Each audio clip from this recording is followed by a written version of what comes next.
Bonjour. Le jour se lève sur le Mustang au Népal, à Pokhara. Je m'attends à passer une mauvaise journée sur de mauvaises pistes, donc je protège mon dos en y collant des bandes élastiques qui activent la proprioception musculaire, c'est-à-dire la capacité pour mon dos de se défendre dans des trous et des bosses. Me voilà parti pour un périple routier de 70 km. L'agence de tourisme franco-népalaise, dirigée par une mauvaise parisienne, m'a assuré que la piste était bonne, que c'était presque une autoroute. Eh bien, comme vous pouvez le constater avec ces secousses, ça n'est pas une autoroute, c'est une piste en cours de construction, parfois étroite, parfois plus large, toujours défoncée, pourrie, parce qu'elle n'est pas finie. On ne devrait pas laisser rouler des véhicules publics et privés sur une telle piste, mais au Népal, il faut bien vivre, donc on utilise ce qui est en cours de construction. Cette route passe à travers les vergers et le code de la route est dicté par les vaches qui sont prioritaires. Bien. Mes autres voyages, lorsque j'arrivais à Jomsom, je prenais un billet d'avion, mais cette mauvaise agence de tourisme franco-népalaise n'a pas été fichue de me trouver une place. Alors que là, je viens de voir passer un avion. Donc il y en a. Et elle m'a dit, mais la route est bonne. Regardez cette route. On a du mal à s'y croiser. Un petit coup de volant et puis on risquerait de faire plouf dans la rivière. Bon, c'est pas grave. On ne meurt qu'une fois. Mais enfin, là, sur cette piste, les passagers courent quand même de gros risques. On passe dans des endroits qui ressemblent plus à des rivières qu'à la route. Mais ça fait partie du jeu, du voyage au Népal. Sauf que là, je n'apprécie pas du tout ce voyage. Du moins, mon dos n'apprécie pas d'être secoué, guingassé, comme on dit dans le Midi. Mais il passe par de jolis endroits. Ici, Marfa, le pays des pommes. Je me souviens être passé là, quand il n'y avait qu'un petit sentier. C'était tranquille, il n'y avait pas de poussière, il n'y avait pas de bruit, on marchait. C'était le royaume des randonneurs. Maintenant, c'est le royaume du tout-terrain. Et quand je dis tout-terrain, c'est un euphémisme. 70 km à faire dans la journée, ou plutôt, d'après ce qu'avait prévu l'agence, dans la demi-journée, car elle envisageait de me faire continuer après 8 heures de piste défoncée, par encore 8 heures et demie, en disant « Ah, mais la route s'améliore ».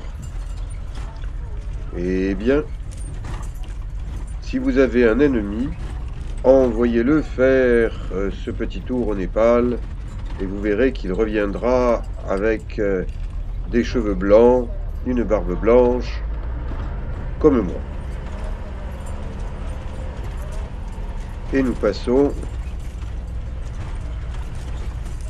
de petit hameau en petit hameau par une piste toute droite. Dans ce reportage, je vous montre uniquement le début de ce périple. Car plus on avance, à mon avis, et plus ça s'aggrave. Donc, regardez un petit bout, et si jamais vous voulez aller au Népal, qu'on vous propose de passer de Jomosom à Pokhara, ou l'inverse, réfléchissez à 2 fois, parce que vous en avez pour environ 15 heures de trou et de bosse. Alors que si vous prenez l'avion à Pokhara, eh bien vous êtes à Jomosom en moins d'une demi-heure. Ces petits chevaux qui trottent devant le bus et qui finalement n'ont pas la priorité, donc ils se poussent, comme tout le monde se pousse. C'est toujours le plus gros qui gagne au Népal. Le plus gros n'est pas forcément celui qu'on en attend au départ, mais voilà, je suis avec Djanga et mon porteur dans ce bus.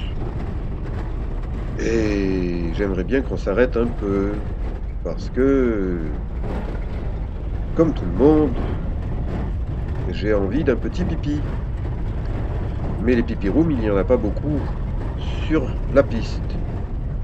Donc nous continuons au bon vouloir du chauffeur qui, bien sûr, est le maître à bord. Je dois reconnaître que les Népalais ont fait un remarquable travail d'entailler la montagne dans cette vallée du vent de la Kali Gandaki. Mais tout en reconnaissant qu'ils ont fait du travail, eh bien le travail n'est pas fini. On est sur une voie en cours de construction et non pas sur une voie terminée. Les croisements avec les gros bus, camions, il n'y a pas la place pour deux. On se demande comment ça fait pour passer. Ah, une jolie maison toute neuve, couleur bonbon rose, dans cette plaine où on a coupé les vergers de pommiers en deux, d'un côté et l'autre de la route. Le bus s'arrête quand un passager sur le bord du chemin lui fait signe de s'arrêter. Mais là, le bus s'arrête parce que c'est l'arrêt pipi. Enfin, avec un espèce de petit tea shop où on peut prendre du thé, du café. J'en profite pour me dégourdir les jambes, aller voir à quoi ressemble la vie par ici. Un paysan porte une botte de foin sur son dos, de fourrage pour les animaux. Ici, les gens travaillent dur. C'est l'automne, octobre 2019, et il convient de rentrer les récoltes avant que le froid, la neige ne s'installe pour tout l'hiver et paralyse cette haute région. Les bus et les camions se suivent et se ressemblent. Croisement délicat, mais pour le Népal, c'est normal, c'est comme ça. On fait avec ce que l'on a. Et pour les touristes comme moi, un peu vieux sur les bords, 69 ans, ça n'est plus le moment d'être sur ce genre de piste, sinon on risque de finir comme ce yak accroché à la devanture de quelque chose. Ça, ce sont les toilettes. Toilettes sèches, dernier cri, en plein air. Heureusement, la caméra ne capte pas les odeurs, seulement les images. En attendant que le bus reparte, je continue à filmer les croisements, les véhicules tout-terrain. Il y en a de plus en plus, ils servent de taxi. On s'y entasse à 12, 14, boîtes de sardines roulantes. Les motos, il y en a aussi de plus en plus. Je salue les motards. Et au moment de partir, eh bien, le chauffeur découvre que il y a un pneu crevé. Donc, c'est pas un problème, on va changer la roue. Et tout le monde s'y met, ceux qui veulent bien. Janga vient donner un petit conseil, il donnera même un coup de main, voire plusieurs, parce que avec toute cette poussière sur la piste, les écrous sont grippés. Le chauffeur et son assistant travaillent dur. Janga monte même sur la barre de levier et tout le monde regarde plus ou moins. Des passagers sont remontés dans le bus. Mais il n'y a pas lieu d'être pressé. De toute façon, au Népal, il ne faut pas être pressé. Si vous êtes pressé, vous êtes déjà mort. Alors évitez d'être pressé. Je sens que nous allons repartir, mais je sens aussi que la suite ne va pas être triste. Et effectivement, 7 heures pour aujourd'hui et 8h30 pour le lendemain, soi-disant sur autoroute.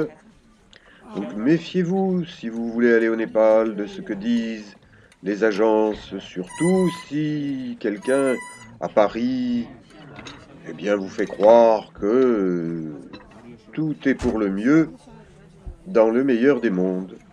Eh bien, le Népal n'est pas le meilleur des mondes, du moins en ce qui concerne les pistes. Les pistes du Népal sont mauvaises, ce ne sont pas des routes et encore moins des autoroutes. Je n'ai pas le souvenir d'avoir roulé sur une vraie route au Népal. Mais ça, c'est parce que mon dos n'a vraiment pas aimé. Je vous propose d'autres vidéos, moins pires que celle-là. Éventuellement, abonnez-vous à ma chaîne, Eric Long, sur YouTube. Allez voir mon site. Je vous dis à bientôt. Merci.